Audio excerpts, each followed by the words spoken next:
So tonight's topic, I was thinking about today while I was working out, as I was dying. Form is greater than speed. That's what I kept looking or like thinking as I was working out. I'm doing more of like a hit. It's a mix of strength, and there's some days where I have strength and there's some days where I have like Tabata. But even then, like even if I'm doing the strength portion, I still have to remind myself form is greater than speed. It's not about necessarily trying to get as many reps as I can. I'd rather have better form. So it's something that I wanted to I think I've talked about it before, but just kind of a good reminder, because sometimes it's good to be reminded about these things as we're working out, whether it's, and this could be for anything, like I was thinking, how could I structure this for like Marlena, who was a runner, or, Tara, you're doing strength training. May, I think you were doing swimming. So this can be tailored to it could be a reminder for any type of workout program that you're doing. For running, it's if you need to slow down and focus on your form, how are you striking your foot on the pavement? How is your breathing? Like that type of form, then it's always good to go back to the basics to make sure that your form is correct. With Terry, for you, for strength training, it's, am I performing the strict press as I'm supposed to? Am I arching my back too much? Is my core contracted? If I'm squatting, am I really engaged in my hips and my legs, or am I just going through the motion and just trying to get it done? And for me today too, it was, as I was doing some ab work, like when you start to feel the burn, you really just want to get through it. And a lot of time too is when people get sloppy, is when they start to feel the burn and they're just trying to get through their reps. And so as I was trying to finish up my sit-ups, or they were V-ups, I just slowed my movement down, and I took maybe a second or two rest at the bottom. And then I just went and did my V-up, made sure that my form was correct, versus trying to keep up with the reps that I feel like I should be, repping out in like 20 seconds. We could also say like, if you're doing bicep curls is a big one that I see. When the weight starts feeling really, really heavy, we start bouncing, right? We come down and we let our body comes forward, and then we just kind of like jerk our body back to try and get it up, right? Have you ever done that? You kind of do this rocking motion as you're getting tired. I see so many people do that, and it's not a bad thing. There's a time and a place to do that, but you also have to ask yourself, am I really doing any benefit to my muscles by rocking back and forth? Or would it be better to drop weight? If I'm using a 12-pound, can I drop to a 10-pound really quick and then continue in a strict manner and not having to rock back and forth and use that momentum to get it up? Like I said, there's a time and a place for momentum. There really is. But I think for the most of us here, unless most of us, for us in Fitme, it's better if we focus on strict movement and not bouncing, unless your trainer's like, yeah, do push presses where you can use the momentum of your legs to help get it up. That's different. So it's just something that I wanted to just remind you, like if you feel yourself getting fatigued in any type of movement, is to either slow down and make sure your form is correct, or to drop the weight so that way you can continue with correct form. This also saves us from potential injury in the future. A lot of us, our ego gets in the way, and we're like, no, I can do it. It burns, but I can bounce myself out of this squat, or I can, rock my way into this next bicep curl, or whatever it is. Pushing overhead, we want to get it up so badly that we forget to engage our core and keep a solid foundation in our legs, and we arch our back and we try to push it up. It's something to keep in mind as you are working out, and just ask yourself, is my form good? How can it improve? And if you have a way to record yourself, you could send it to your coach and be like, hey, is there any way I can improve my form? And we've talked about form before. I'm a stickler on form. I'm actually really excited for those who are in like the 2.0 program, because Tabby and I, we're going to be doing like the movement programming part of it. And we're like, Tabby and I are both like, oh, we're stickler on form. We are going to like have them move for us because we want to make sure that they're moving correctly, because we don't want you guys to injure yourselves. So I'm looking forward to working with you ladies on that. But I'm curious, have you ever caught yourself sacrificing form just to get through the reps? Actually, today, go ahead.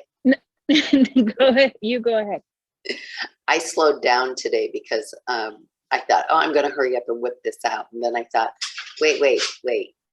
I need to, it's more important to have better form than to hurry up and get it done. Yeah. So I did slow down. Plus, I think when I hurry up to get it done, I risk hurting my knees, or in some of the exercises when I got done, my back was hurting. And I can't remember which ones because I haven't done them yet this week. So this Mondays are usually fairly easy. I do goblet squats, step ups,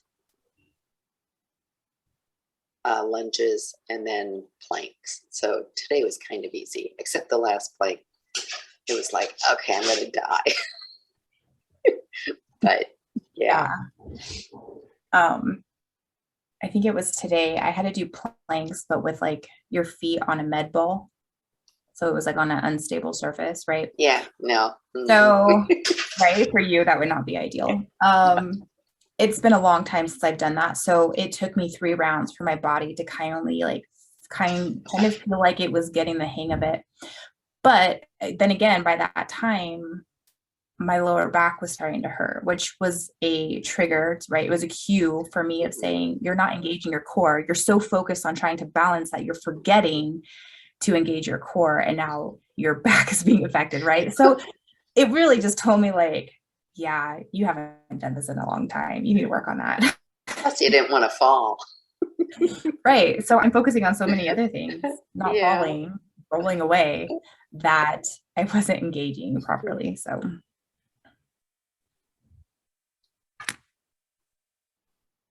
I'm also doing the same strength program that Terry's doing. And the last exercise of each day is core.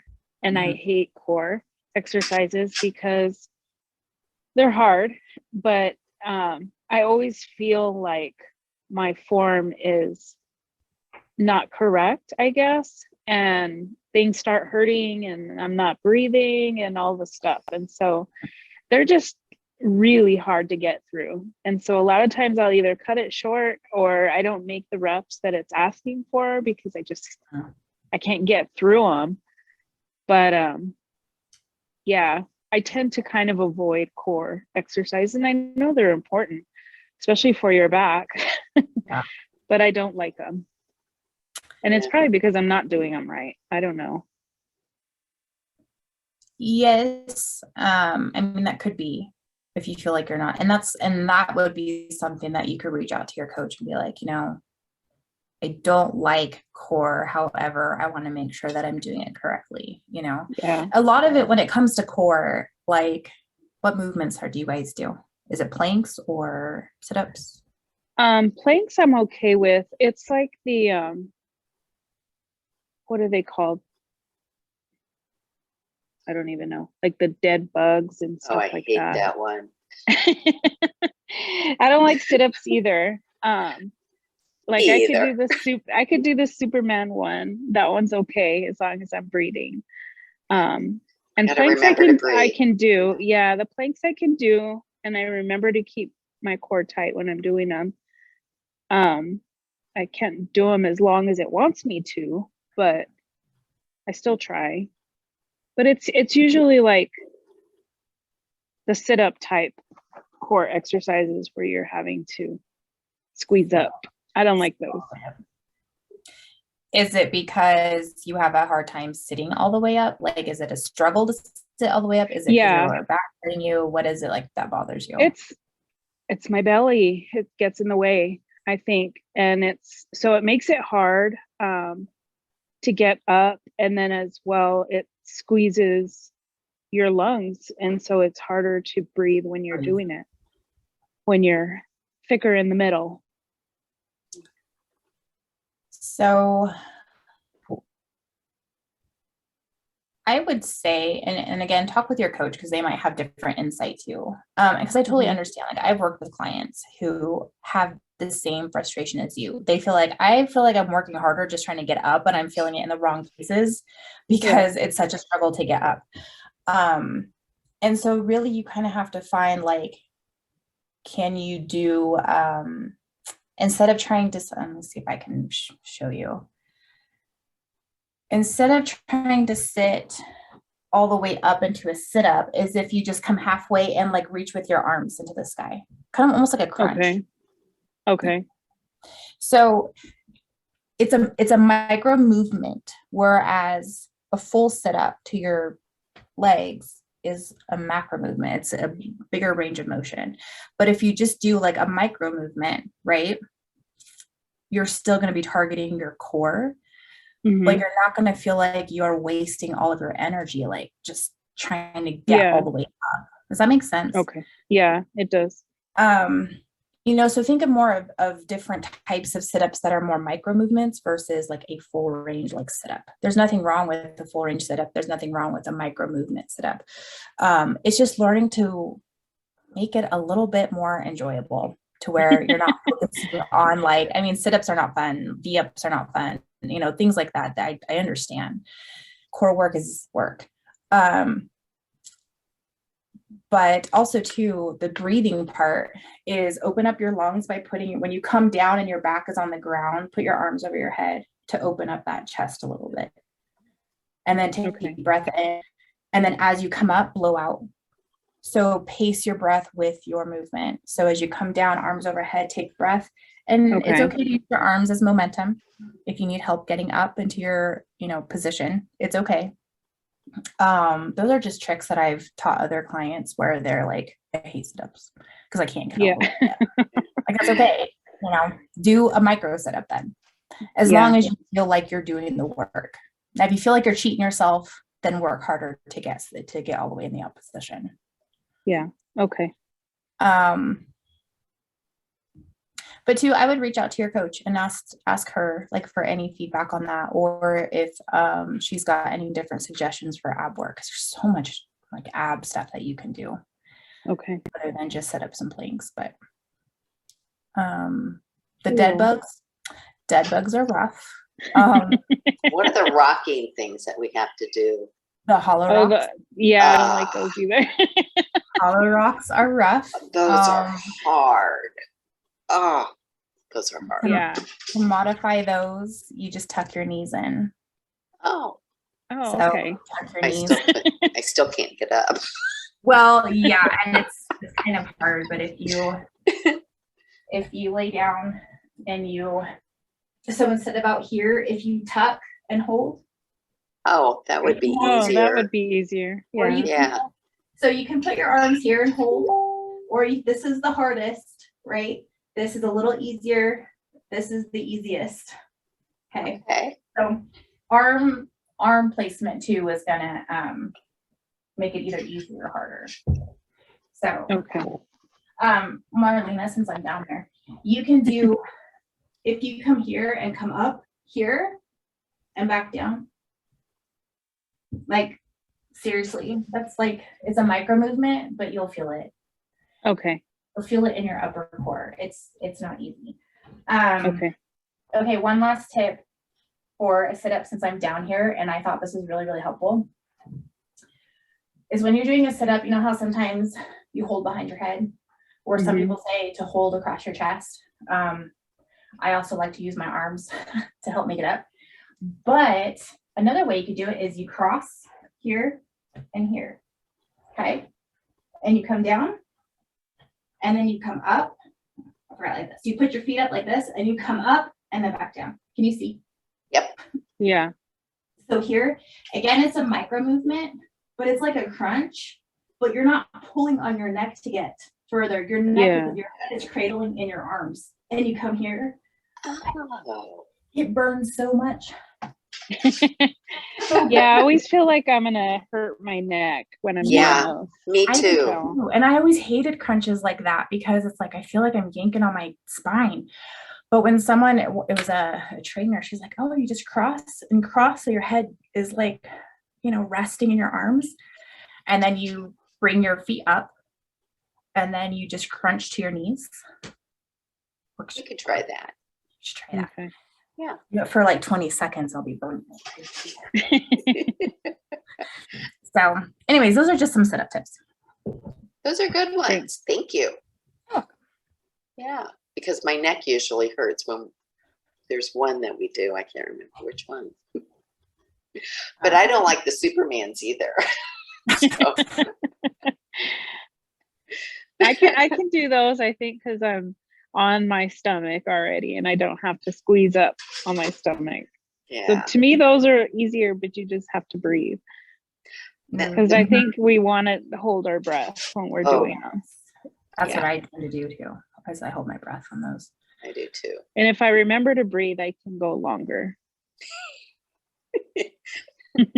The other thing I was going to say on the dead bugs, if you hold your breath, you can go longer. Is that what you said? If you hold your breath, you could go longer? No, if she breathes. If I breathe. That's how I have to tell myself to breathe though.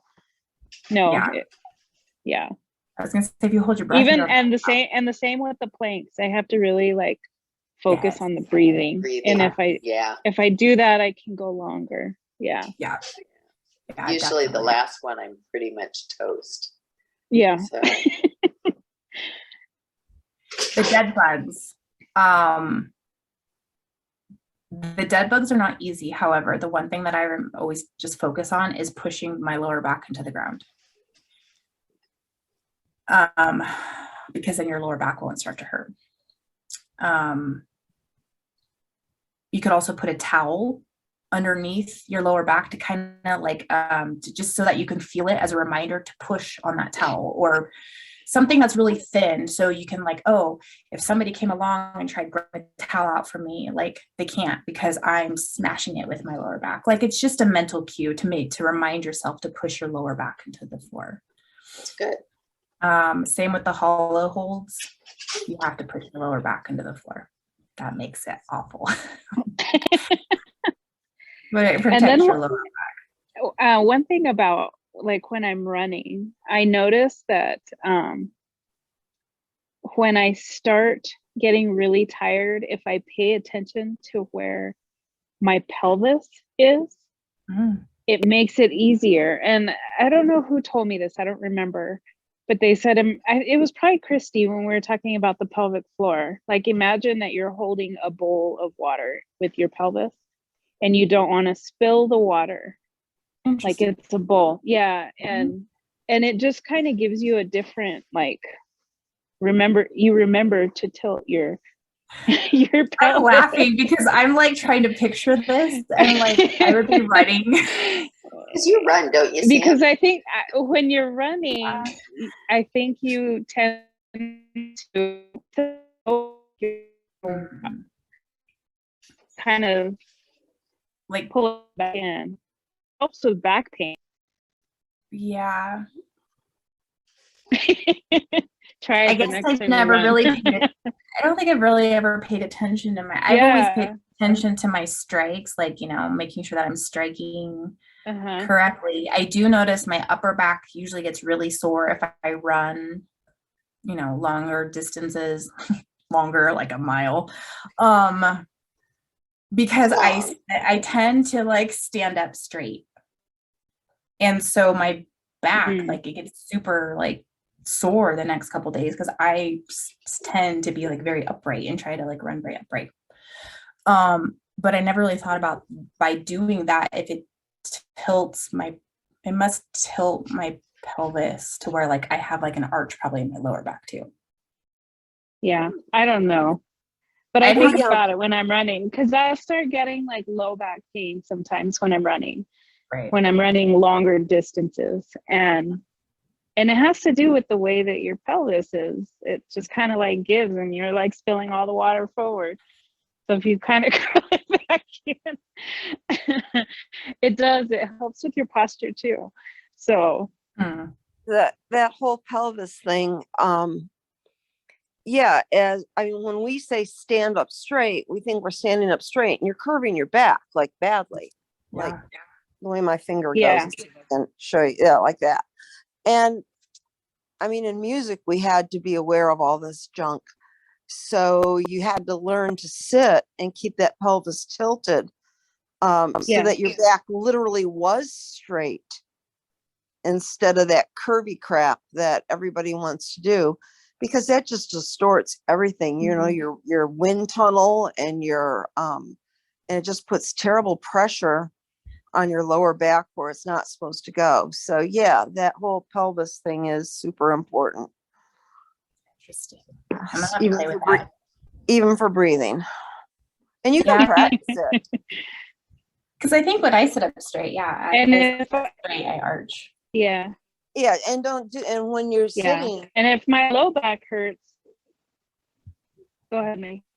Well, I was just going to say, if you're sitting, go ahead and put your hand, even the back of your hand, right in the small of your back, and sit the normal way, which is you've got a pretty curvy spine, and then tilt that pelvis forward, and you've just flattened it out immensely. Yeah. Yeah, I do that on the dead bugs. Yeah, exactly. Yeah. But even when you're tired, I don't know who has to sit a lot at their office job or whatever, but who's got the doggy? He's mad because he's not in the room with me. Oh, he hears you in there. Yeah, he's been scratching at the door the whole time. Now he's resorted to barking. Yeah, now he has. Oh, I'll mute. Yeah, that's interesting, May. I mean, you're right. Whenever I sit straight, I think I overarch. Now I'm going to be like playing with that all night.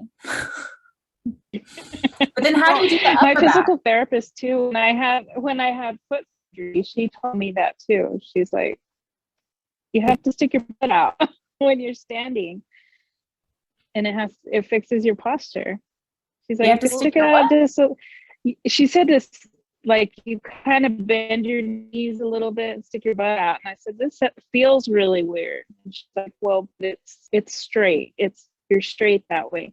Because I kind of like push it forward when I would stand because I'm standing all day, in a pharmacy. Yeah. And you just kind of push your pelvis like way forward. And she's like, you got to kind of stick your butt out a little bit, bend your knees a little bit, straighten it all out. Interesting. It feels weird and it's really hard to get used to it, but yeah. Well, it was okay, so I used to play in an orchestra, and you think, well, you're just sitting in a chair. Okay, well, yeah, you're just sitting in a chair, for a couple hours straight doing all this music junk. And I mean, actually I could come out of a concert soaking wet, the same as, if I had just done a workout, because it is a workout, it's just a different kind. So that was just a super important aspect, so that you could survive the rehearsals, that you could, it was a lot. So it was just, learning how to do a workout seated with your pelvis tilted forward, I guess. I don't know. And singers have to do the same thing. And again, it's to allow your diaphragm to fall properly, so that you can let your lungs expand properly, so that you can get the amount of air. So you blow your abdomen out. The mechanics I think there's a lot of similarities. There are. It's very interesting. I always think of the individuals who play like the violin, like they're always sitting, but they're always up here I can't imagine like, I'm Your sorry, my arms. shoulders and my neck would be like, so by traps would be cramping by the end of the night. Oh no, it's bad. And you know what else? This is really gross. They get these like massive abscesses on their neck, like right here, doing the fiddle. Especially when they're in music school and you have to, you know, practice 6-7 hours a day. Oh, wow. And they have to get that sliced open. Oh yeah, it was so gross. Oh my goodness. Ooh. I never even thought about that. Is it because they're like in that position for so long that it like No, It's like little- a pressure.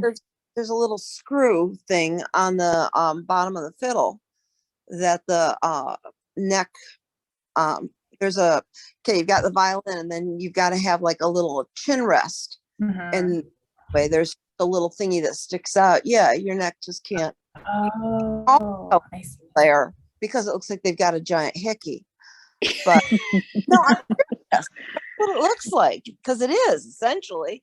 But then they get abscessed and it is just disgusting. I mean, trumpet players have scars through their lips. Seriously, you'll see a curved scar.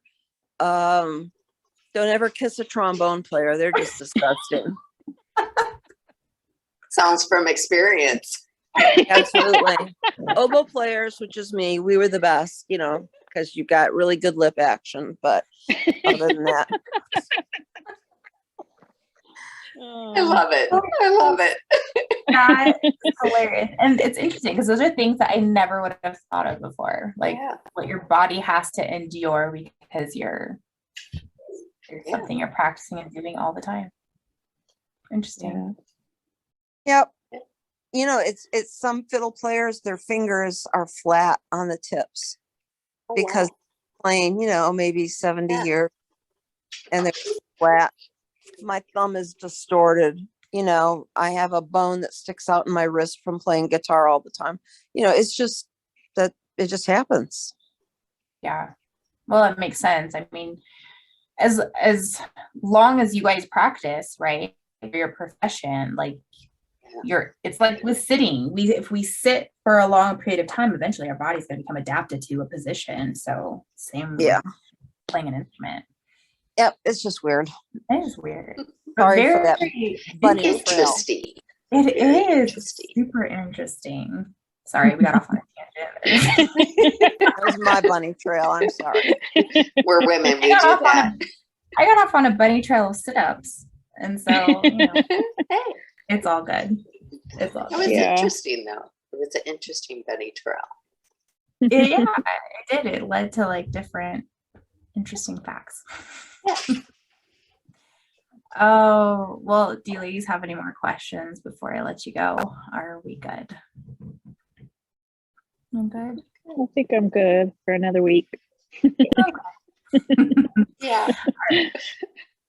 All right, ladies. Well, thanks for hopping on. It was good chatting with you. Thanks. See ya. Bye. Bye. Have a good night.